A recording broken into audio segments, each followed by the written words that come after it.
All right, so I've been wanting to do this video for a couple of days now. I recently talked to somebody. Then they're really into health, and they're going through certain skin problems, and I believe, I perceive that it's, it's because of candida, because there's multiple, there's different, what you call it, like symptoms, skin rashes is one of them. So this is a topic that I know a lot about. This is how I got into health. You know, let's see, I got into health when I was 25 because I was going through this problem, candida, and 34 now, so it's going on 9 years, going on 10. I've been, researching different things, practicing different health different health regimens, and I know what works and what doesn't. I'm not here just speaking just from research. I've actually things I do. I've actually practiced, like I've actually done and tried out, and through trial and error, I know what works and what doesn't. So I'm not just here speaking on what I've read. I'm speaking through experience, and that's the best way to learn, through experience, through actually doing the action, and not just reading and you know parroting what you heard, right? So a little bit what candida is. I'll just read some of this. What is candida? Candida overgrowth, sometimes known as candidiasis or just candida, is a fungal infection caused by an overgrowth of one or more candida species. This is frequently caused by some kind of disruption to the delicate balance of microorganisms in your intestines, otherwise known as your gut flora. A change in the environment allows the colonies of candida in your gut to multiply and overwhelm the good bacteria that live there. So so in your gut, there's a balance of there should be a regular balance of 80% good and 20% bad. But through the diet, through growing up here in this system where the food is just through is done, it's all garbage. It's all chemicals. It's not even food. It's just shit made in the lab. It throws off that balance. And then if you've taken antibiotics, antibiotics completely destroy your gut microflora. Either the microbiome in your gut, and it kills everything and it throws off the balance. We've all taken antibiotics, whether it be growing up. As a kid, you got an infection, you take an antibiotics, and that completely throws off your whole system, because there's supposed to be a balance. Of 80%. I'm gonna just look it up. 80 80% good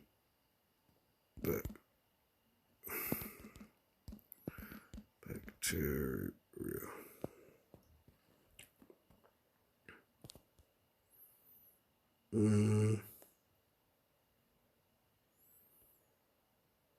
Yeah, with 80% of our immune system residing there, the state of our gut helps determine how we feel physically and mentally. Most days, in fact, the relationship between good and bad gut bacteria is the secret to a healthier you. Bam, so there it is. So taking probiotics are really important, whether it be through supplements. I take this, something I take on a regular daily basis. But there's also things like kefir, which is basically fermented milk, and it tastes like sour, like yogurt, but it's got probiotics. There's also kombucha, which is a fermented drink. These things are an acquired taste, but they're really healthy for you. It's important to take things that are fermented, because those are ultimately the things that are going to go in your gut and heal and kill the bad bacteria, and boost your immune system, so your body's able to fight off the different infections in your system. So kombucha, you got kefir. You got these supplements, probiotics. You got kimchi, sauerkraut. All these things are really good to take. And you could make a sauerkraut, kimchi, kefir, kombucha. You could make all these things at home. It's something I was doing for a while. Now I don't got the time to make all these things, but there was a time when I was making them all, and they're not hard. They're not hard to make, and you can make them really cheap. If you don't got the money to buy the store bought ones, because there is store bought, but it's healthier to make them at home. So so that's going back to your gut. What's why it's important to have good a good balance of good bacteria in your gut, because it boosts your immune system. 80% of your immune system's in your gut. So some of the symptoms, yeah, right here, shows what causes candida: high sugar diet, antibiotics, chronic stress, the contraceptive pill, heavy metal toxicity, chemical exposure, diabetes. So yeah, you woman taking if you take the pill, you to not get pregnant, that's not a good thing. That's actually bad for your system, your gut, your microbiome. A high sugar diet, I know people like eating a lot of sugars, but eating a lot of fruits, sugars, and things like that. Which fruits are not a bad thing, but if you have this infection, that you want to stay away from fruits and bread, any kind of bread, any kind of you want to stay away from fruits, sugars, any kind of sugar, even though it's natural, even though it's from fruits, you want to stay away from it. At least for a couple, I would say a couple months. That's how I got rid of this. That's how I got this under control. And I just followed this website, the candidadiet.com, and different health products that I use that helped me get through it, because I had it hella bad. Like I said, I I found out what it was when I was like 25. I dealt with it since I was 18 before that. So like what, 18, that's like 6-7 years. So I dealt with it for a long time before I actually figured out what it was, and then I was able to take the proper steps to start healing. Start curing my body with diet. So certain detoxes and things. So some of the symptoms are chronic fatigue. I'm just gonna go kind of quick, because or else this video will be hella long. Brain fog. If your head is permanently foggy, you struggle to stay focused, and you are more forgetful than you used to be. Acetaldehyde could be the culprit. Digestive issues: diarrhea, gas, bloating, constipation, cramps, nausea. Recurring yeast infections. Recurring yeast infections are perhaps the most obvious sign of a candida overgrowth. Repeated vaginal yeast infections are a clear sign that something is wrong with your microbiome. If you keep coming back, it's likely that some kind of gut imbalance is to blame. More than 75% of women will get a vaginal yeast infection during their lives, and almost 40% will have 2 or more yeast infections. Symptoms of a vaginal yeast infection will vary from person to person, but they can include itching, pain during intercourse, swelling, white discharge. So yeah, UTIs, for male yeast infections might be less common, but they certainly happen. Symptoms of penile yeast infection can be included thick, smelly discharge from the foreskin, pain and pulling back the foreskin, and itchy rash around the genital area. So yeah, rashes are a symptom of candida. Like I said, candida, it causes a lot of different symptoms, and it's the most misdiagnosed thing in the world. There's actually a video. I'll just look it up.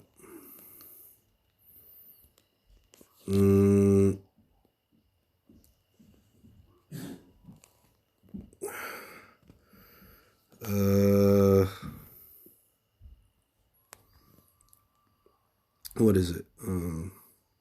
Sugar. Sorry, I was distracted. The cause of candida.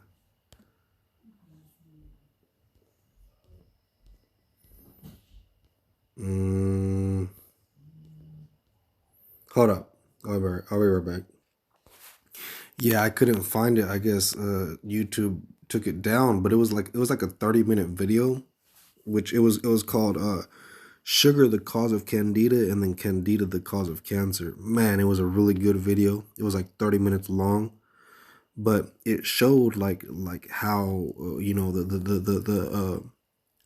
how the medical industry passed all these different sugar substitutes is different things that feed bad stuff in our body, the bad bacteria, and how it's destroying the population, because people got this, and they don't even realize what it is. It's not, it's misdiagnosed. So anyway, back to what I was saying. Oral thrush, sinus infections, food sensitivities. So this is a good time to mention intestinal permeability, or what we know as leaky gut syndrome. This condition is caused when the fungal candida grows long branches, hyphae, that penetrate the walls of your intestines. And this is what I had, and that shit was hell. Because your gut actually, the lining of your gut breaks, and what's inside your gut leaks into your bloodstream, leaks in your system, and it actually comes out in your sweat, and your sweat, your skin, you start to give way bad BO, because you all that backed up garbage, the bacteria, all that shit is leaking into your bloodstream, and it's leaking out coming out through your pores, because your body's trying to detox it. So that shit was hell. But like going back to eating the right things, eat aloe vera. Aloe vera is really good to take, because it actually heals the lining of your gut. What else? Fungal infections on the skin and nails.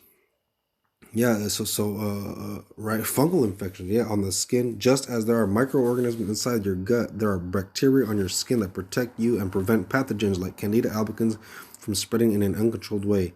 These protective microorganisms are often known as the skin flora or skin microbiota. The same conditions that lead to a intestinal overgrowth, a high sugar diet, weakened immune system, etc., can also change the environment on your skin and allow candida to overwhelm the local flora. Warm, moist areas like the armpits and groin are particularly vulnerable. So fingernail infections, toenail infections, skin rashes, athlete's foot. Yeah, all these are symptoms of candida. Skin rashes. I know the person who you are. They have a lot of skin rashes, and it could be from this, because eczema. This eczema stems from this thing right here, candida. And again, eating a lot of sugars, a lot of fruits, even though it seems healthy, it still feeds the bad bacteria. So cutting those things out, sugar, any type of sugar, carbs, because carbs just turn into glucose. It's best to stay away from them for a while, and then just eat, like fats. Fat. There's a thing called keto. You're just eating fats, coconut oil. I know a person, you don't eat meat, but let's see, what's chia seeds, aloe vera, doing a aloe vera chia seed smoothies with hemp seed, hemp protein. Those things are good. Hopefully I get time to do a video on what how to make a aloe vera chia seed smoothie, which I have one on my channel, but I'll probably do another one again, because So yeah, so a weak immune system, when it comes to a Candida albicans infection, your immune system can play the role of both cause and effect. A weakened immune system is typically that what allows an intestinal Candida overgrowth to happen in the first place. Yeah, an imbalance of gut flora. If you're not taking probiotics, if you're not eating things with that got probiotics in them, that's not a good thing. You want to get them them probiotics in your body to help fight the bad bacteria. Joint pain. We got joint pain, low mood.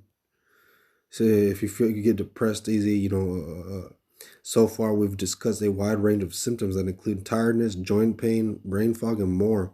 If you are experiencing a few of these different symptoms, it could be affecting your mood, but there's also a more direct link between Candida and depression.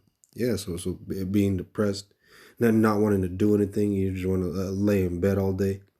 You just want to, you just tired all the time. Yeah, that's because due to this. Um, let's see what else. Shit, I had a bunch of things that I want to talk about, but I'll just get like what this diet is, like what they recommend, and what I did. What I did to get rid of this, and like I said, it's going. So I was 25. I'm 34 now.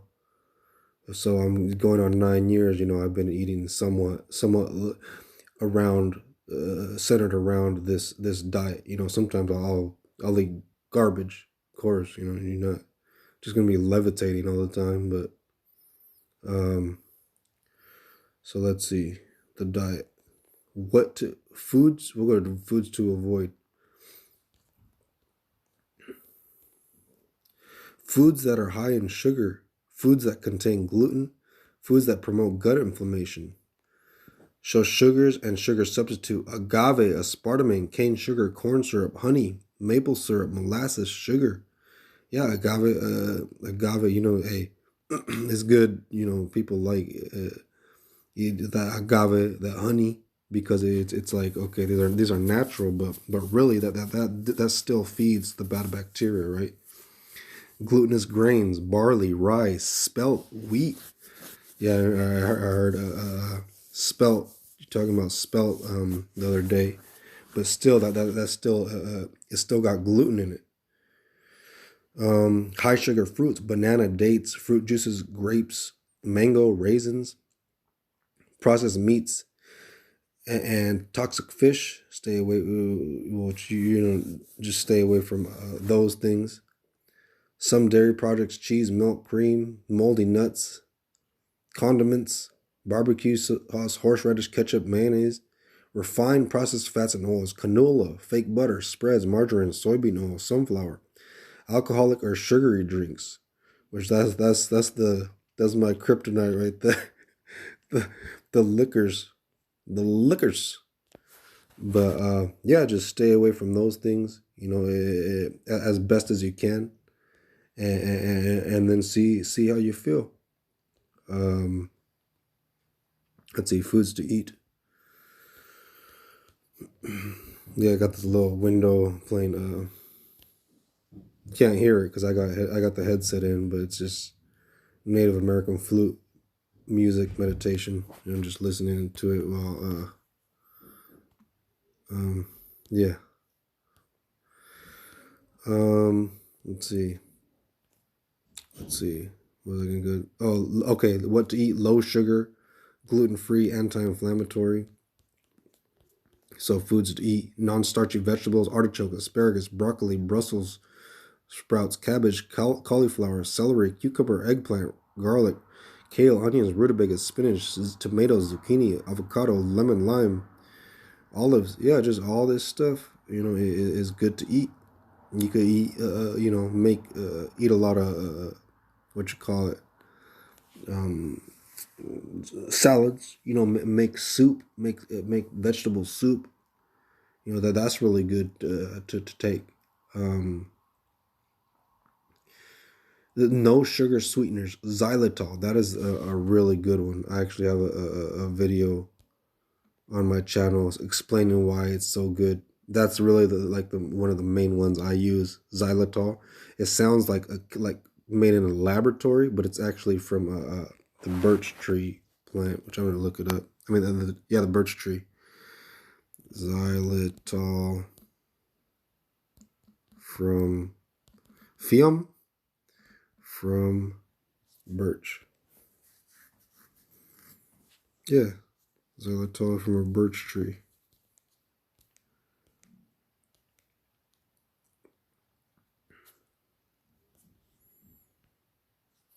Let's see what the birch tree looks like. Birch tree. It's like got spots on it. Yeah, this is the birch tree. So that's what it's made out of. They process it, and they make xylitol. So it's like a natural sweetener, but it actually kills bad bacteria. And it's alkaline. I know you're into the alkaline thing. Let's see what else. Oh man, there's so much things I could talk about, but it's already 21 minutes, so I'll just leave it at that, and then let's see. Hopefully, it helps a little bit.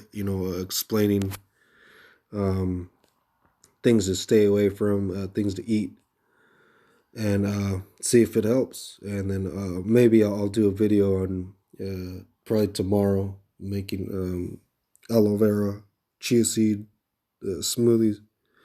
So yeah, that's it. All right, peace out.